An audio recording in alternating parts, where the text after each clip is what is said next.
বন্ধুরা আপনারা এটা জানেন সিভি আনন্দ বোস কিন্তু পদত্যাগ করেছে, তার জায়গায় এসেছে RN রাভি। এখন বাংলার তাহলে নতুন গভর্নর কিন্তু RN রাভি। আপনারা কি এটাও জানেন বন্ধুরা গভর্নরের পাওয়ারটা কি? গভর্নরকে বলা হয় constitutional head of the state. এটা অ্যাপয়েন্ট করে অ্যাকচুয়ালি প্রেসিডেন্ট কিন্তু দেশের। এবারে দুটো মেনলি এনার রোল আছে, নমিনাল এক্সিকিউটিভ হেড আর এজেন্ট অফ সেন্ট্রাল গভর্নমেন্ট। এই দুটো হচ্ছে মেন রোল।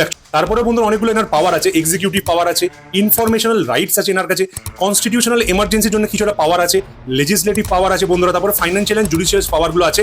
এর মধ্যে ইন্টারেস্টিং যেটা দেখলাম বন্ধুরা সেটা হচ্ছে কনস্টিটিউশনাল এমার্জেন্সি। ইয়েস, কনস্টিটিউশনাল এমার্জেন্সিটা কি বন্ধুরা আপনাকে বুঝতে হবে। এই যে রাষ্ট্রপতি শাসন হবে, এইটা লাগু হবে, এইটা উনি কিন্তু লাগু করতে পারতেন। এইটাই কি মেন কারণ বন্ধুরা?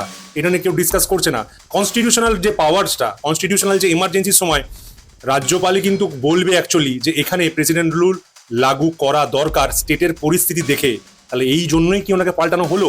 এটা কি বিজেপির একটা, না মানে টিএমসির প্রতি কি একটা, নাকি সত্যি কি স্টেটের এটা দরকার এখন?